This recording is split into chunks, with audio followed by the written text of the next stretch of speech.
ቁልፉን ስጪኝ በኋላ ያው ለምን ጠፍቷል የሚለውን አውቃላችሁ። ረጅም ጊዜ ሆኖኛል፣ 20 ዓመት ሆኖኛል የመጀመሪያው ሙዚቃ ከሰራና አዲስ ሙዚቃ ለመስራት ስናስብ ረጅም ጊዜ በጣም ከሙዚቃው በመራቃችን ምክንያት አዲስ የምንሰራው ሙዚቃ ሁለት ዳይሬክሽን እንዲኖረው ፈልገናል። ሁለት አቅጣጫ እንዲይዝ ማለት ነው።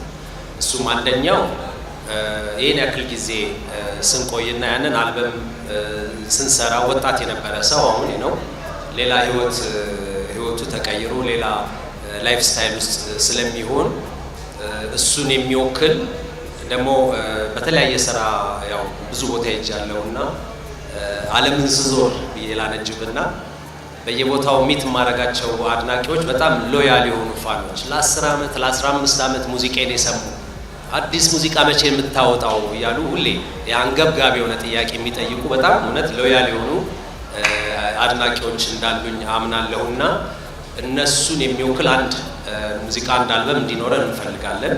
ስለዚህ ውሃ ያልነው ለስለስ ያለ ነው መልእክቱም የቤተሰብ የፍቅር የሆነ ያንን ትውልድ የሚወክል አንድ አልበም አለን።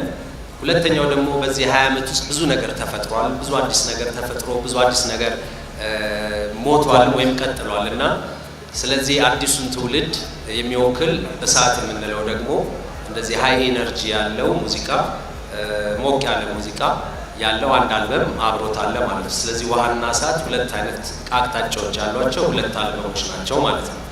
ይሄን አልበም ለመስራት ያው ዞሮ ጆኒ ግጥሙንም ጻፈው ዜማውንም ጻፈው ቅንብሩንም ሲባል ሁሉንም ነገር እኔ የሰራሁት ነገር ይመስላልና ስቲል ብዙ ሙዚቀኞች ብዙ ትላልቅ ባለሙያዎች ኢትዮጵያ ውስጥም ያሉ ከኢትዮጵያ ውጭም ያሉ በጣም ፕሮፌሽናል እዚህ ሙያ ውስጥ ረጅም ጊዜ ያጠፉ ለኛ ደግሞ ትምህርትም እንዲሆነን ይሄን ሂደት ያደረጉን በጣም ትላልቅ ሰዎች ተካፍለዋል። በዚህ ማጋጣሚ እነሱን ማመስገን እፈልጋለሁ። ግን በመጀመሪያ እዚህ ኮላቦሬሽን ላይ አብረውኝ እዚህ ስራ ላይ አብረውኝ ኮላቦሬት ያደረጉት አብረውኝ ከኔ ጋር በጥምር የሰሩትን አርቲስቶች ማመስገን እፈልጋለሁ። እሱም ከዮሐና መጀመር እፈልጋለሁ። ዮሐና እኔ ቤት የመጣው እኔ ጋር የተገናኘው የዛሬ አላውቅም 10 ዓመት ቁጥሮች ላይ ጥሩ አይደለሁም ግን 10 ዓመት ይመስለኛልና ያኔ የሌላ አርቲስቶችን ሙዚቃዎች እየሰራ ነበር ማውቀው። በጣም ውስጡ የሬጌ ፍቅር ያለው በጣም የሚገርም ወጣት ነበረ። ዛሬ ደግሞ የዚህ ልጅ አይናችን ስር እንዴት አድጎ እንዳደገ ደግሞ አይተናል። በጣም ትልቅ ግዙፍ የሙዚቃ ሰው ሆኗል። ስለዚህ ከሱ ጋር የሰራነው ሙዚቃ ያን ያብረን የሰራነው ስራ ያን ሐሳቡን የጀመርነው ስራ ነው ማለት ነው እና ያየንም ደግሞ ሌላ ሰው ሌላ ትልቅ የሬጌ አርቲስት ሲፈጠር አይተናል ማለት ነውና በዚህ አጋጣሚ ዮሐናን ማመስገን እፈልጋለሁ።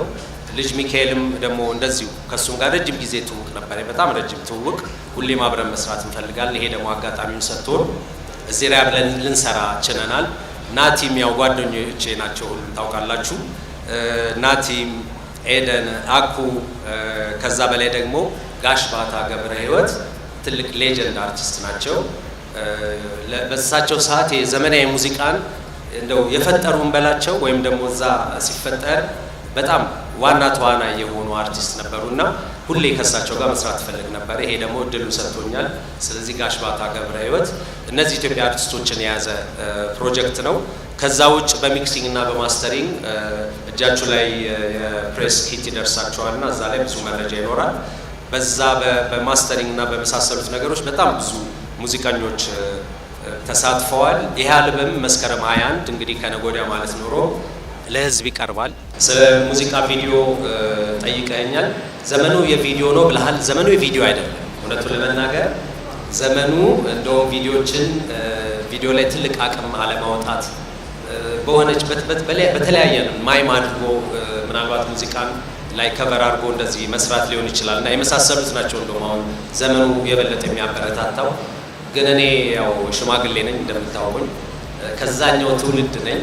ስለዚህ የሚሰማው ነገር የሚታይ ነገር ቢኖረው ጥሩ ነው ብዬ አምናለሁ ማለት ነው እና ዘመኑ እንደዛ እንድናደርግ ባይገፋፋንም ሙዚቃ ግን መሰረታዊ ነገር እንደሆነ እናውቃለን፣ ቪዲዮ እንደሚያስፈልገው ማለት ነው። ስለዚህ 6 የሙዚቃ ቪዲዮዎችን ሰርተናል። ግን ዛሬ ስለ ውሃና እሳት ስለ አልበሙ ነው ማውራት የምንፈልገው። ቪዲዮ ራሱን ችሎ ምናልባት 15 ቀን በኋላ የመጀመሪያውን ቪዲዮ እናስተዋወቅ ይሆናል ማለት ነው። እናንተ እንድታጣጥሙ የምፈልገው ዛሬ ሙዚቃውን ነው ማለት ነው እና ብዙ ነገር ልንጭንባቸው አንፈልግም፣ ግን ቪዲዮዎች እንደዚህ ተዘጋጅተናል። የምንለቃቸው ቪዲዮዎች ይኖራሉ። አዎ በአዲስ መንገድ ዲጂታል መንገድ ነው ይሄ ሰዓት ብለኛል። ልክ ነህ። እንደው ዛሬ ቆመን ወደ ኋላ ስንመለስ ያኔም ሆነን ኮምፕሌን እናደርግ ነበር፣ ያው ሲዲ ኮፒ ተደረገ እንደዚህ እያልን ማለት ነው። ግን ዛሬ ደግሞ ሆነን ወደ ኋላ ስናይ ያው የበለጠ የባሰ አብሶ ለፈጣሪው አዎ ስራዎች ይሄ ኦንላይን ነገር የበለጠ ስራዎች ለህዝብ እንዲቀርቡ ቀላል መንገድ ሆኗል። ግን ደግሞ በዛው ልክ ደግሞ አርቲስቶች ከስራቸው የሚጠቀሙበትን ነገር በደንብ አድርጎ የያዘ መንገድ ስላልሆነ የበለጠ እነዚህ አዲስ መንገዶች በበረከቱ ቁጥር አርቲስቱም ደግሞ የሰራበትን የልፋቱን የሚያጣበትን ነገር ይፈጥራሉ ማለት ነው እና ዞሮ ዞሮ ግን ባለው ነገር ነው የምንጠቀመው፣ ምንም ማድረግ አንችልም። ስለዚህ ባሉት መንገዶች በሙሉ እንዲገኝ እናደርጋለን። አውታር ለጊዜው ዝግጁ ስላልሆነ አውታር ላይ አይኖርም፣ ግን ኤኒ ታይም ዝግጁ ሆኖ አፕሊኬሽን አዘጋጅቶ በሚወጣበት ጊዜ ኦፍኮርስ ሙዚቃ አውታር ላይ ይኖራል ማለት ነው። ሁለቱ አልበም ሲባል ልዩነት አለው ወይ ብለሽ ጠይቀሽናል። አዎ ሁለት የተለያዩ ኢነርጂዎች ናቸው።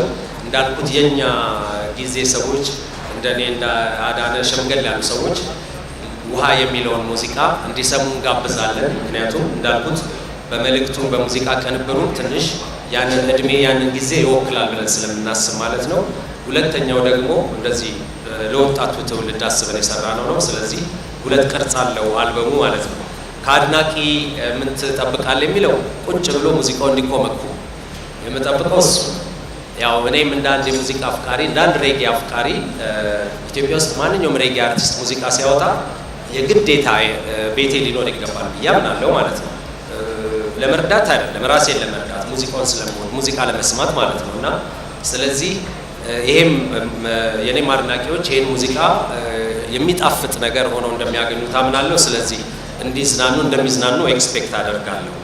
ስለ ራስ ባንድ ያወራ ነው። አንዳንዴ ባንድ መፍጠሩ ወጉ ምናምን ነው ደስ ይላል። የራሱ ባንድ አለው ምናምን፣ ግን ዞሮ ዞሮ ዴሊቨር ስናደርግ በትክክል የማይሆን ከሆነ ያ ምንም ዲሲፕሊን ከሌለ ስርዓት ከሌለ እና በጣም ታይት የሆነ ነገር አድናቂ ጋር ማናደርስ ከሆነ የራስ ባንድ መፍጠሩ ብዙም አስፈላጊ ላይሆን ይችላል።